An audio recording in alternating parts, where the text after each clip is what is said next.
I asked the question, H. I said, hey guys, has Michael Jordan ever played with a roster like this?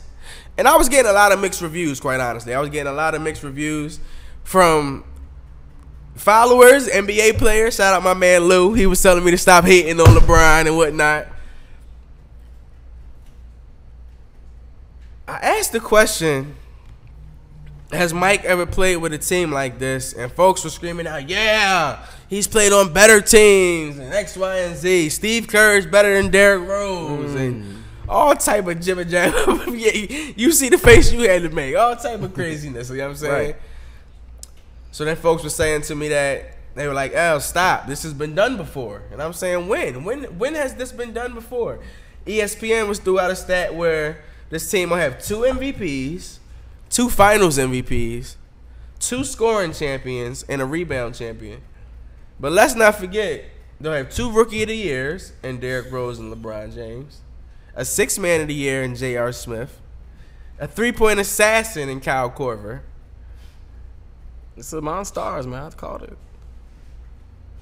And a man who used to be a beast in Kevin Love, who's just waiting to break out of his shell again and be the franchise player that he once was with the Minnesota Timberwolves. So folks were saying, man, Kobe had a team like this with Gary Payton and Karl Malone. Payton. When they were 40? Huh? Then folks are saying to me that Derrick Rose and Dwayne Wade are shells of themselves. They're going to get hurt. They're not the same players that they used to be. Huh? So, gentlemen, I want to ask, and I just want to, I want to build a debate. Which team is better? Now, this will be a little biased because it's early and we're making predictions. We don't know what this Cavalier team is going to look like. Shit, they can go 82-0 for all we know.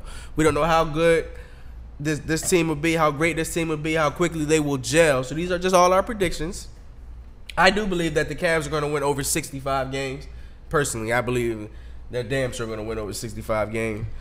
60 at least 60. You know, at the bare minimum 60. Last year's Cleveland Cavalier team won 51 games. They finished 51-31. So with the addition of Derrick Rose, Dwayne Wade, Isaiah Thomas, I'm quite sure they can win 9 more games in the Eastern Conference, being what the Eastern Conference is today. Can y'all see that possibly? Can we see that? Yes, for sure. Last year, on the Cleveland Cavaliers, I'm going to just throw out a few numbers. Now, we knew Kyrie Irving was there. Kyrie Irving is no longer there. Last year on the Cleveland Cavaliers, LeBron James averaged 26 points.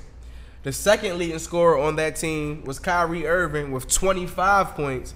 The third leading scorer on that team was Kevin Love with 19.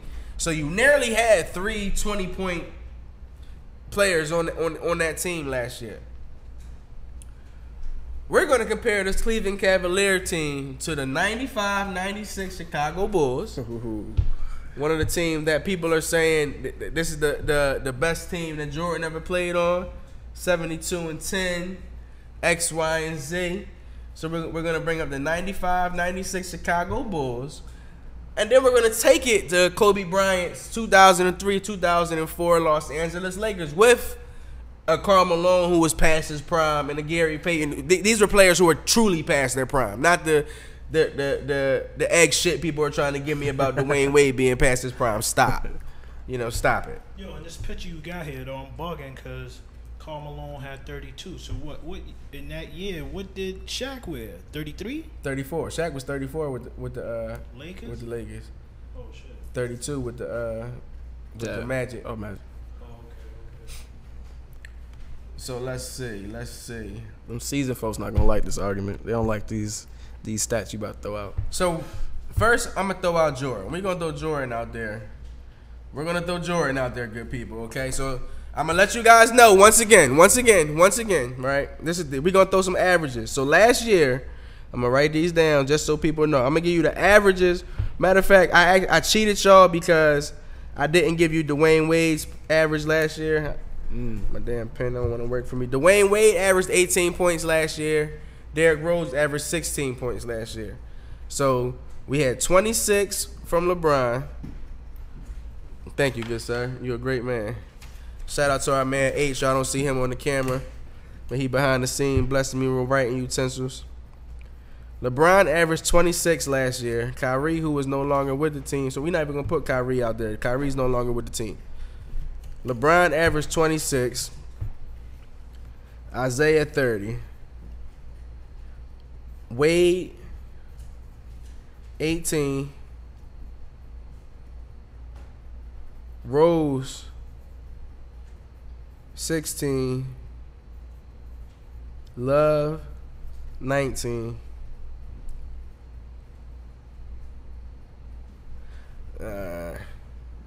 Am I missing anybody? We got LeBron, Wade, Rose, Kevin Love. I don't really need Tristan Thompson's numbers. Culver 3-point percentage speak for itself.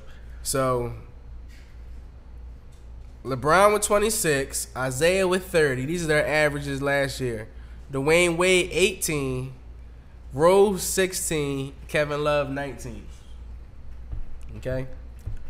For the Chicago Bulls in the year 1995-96, Michael Jordan averaged 30 points a night. Similar to LeBron. 30 points a night. Scottie Pippen averaged 19 points a night. Ooh. Couldn't even get to 20. 19. Do you know who was number 3 on their team?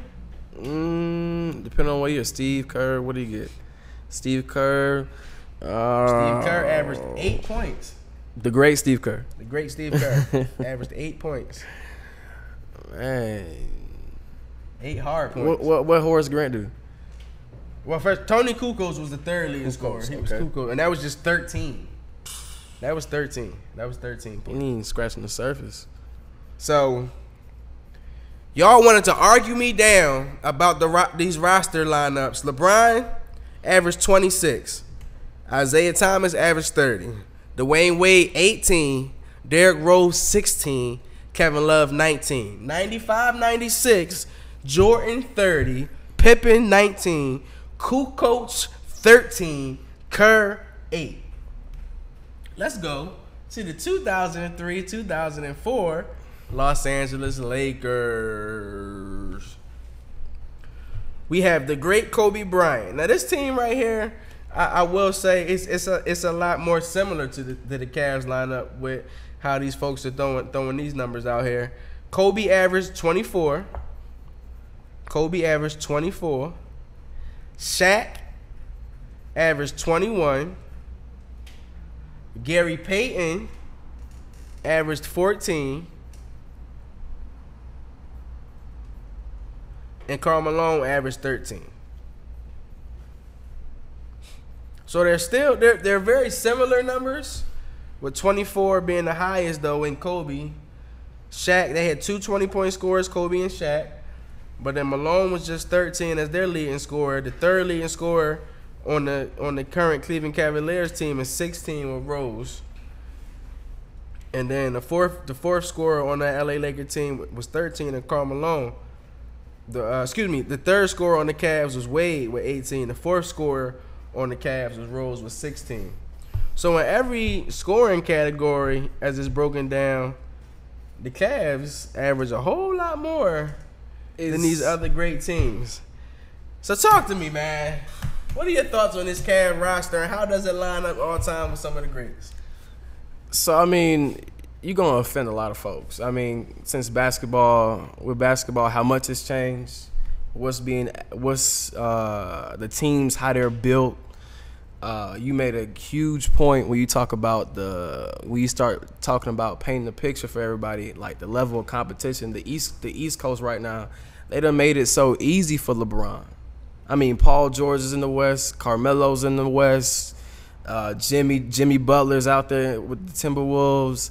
This is a skatewalk. This is literally a cakewalk for LeBron. They're making it easy. So, and back in the day, I mean, shoot, the East was. I mean, for them, it was heavy. It was heavy with players. Pacers, Knicks, Dominique Wilkins to not a lesser degree because he was still good. But But even still, the body, the amount of talent that's on this roster right now is laughable. With all due respect, it's laughable when you compare, like you said, a seasoned Gary Payton. He filing for senior services at that time to me versus versus a Dwayne Wade, not even close to being ready to check out. With a guy like a Isaiah Thomas, still young and ready. Kevin Love, hungry because he was that guy with Minnesota. I mean, how can you compare? It's laughable. MJ was one of the greats. He was one of the greats. But come on now, this is laughable. D Digital, what you thinking, good brother? What are your thoughts on this current Cavs team and how they line up overall against all-time teams? Yeah, I mean the stats show, and I think even without stats, I would say they're pretty much dominating. It look like all leading members of their own team just came together and got together to make a team. Yeah, it looked like the 2K they had a little thing with the make a team. That's what it looked like on there, like a make a team. Like they just let LeBron make a team. I mean, it's going to be very interesting in the NBA this year. If I can't say anything else, it'll be extremely interesting. Because where is the competition in the East? Now they're still. You have the Wizards. We don't know where Charlotte's going to be yet with the addition of Dwight Howard. Miami looks to be a young, gritty team. Boston, of course, they're going to continue to fight with Kyrie and Gordon Hayward. Right. It's a cakewalk. I mean, look at what the Warriors did when they had their super team. Because now it don't really look like a super team right now with the Cavs. What I was about to say. Are the Warriors a super team, or are they just a team that has gelled together? It has meshed together. I mean, look at what. Let's talk about the history of the big threes. You talk about with the Celtics and Kevin Garnett and and them boys with Ray Allen, and I mean at that time that was considered a big three, and they was able to do something. The Stephen Curry and them boys brought you a chip. Brought you a winning, broke a record with it, almost got a chip. But I mean, they were doing that, and they made it look easy. That camaraderie, that's not easy to put together. So I mean, it's no way in the world. The Cavaliers are going to get beat in that Eastern Conference. They might mess around and beat that winning record that the Warriors put up. You think so? When we get to that point later on in the year, y'all can bring this tape up. I think it's gonna be close. It may not be a crazy length of where they beat it, but I think they're gonna beat it for sure. So you can see them winning over 72 games. I think they can win 70. I think they can win 73 to 74.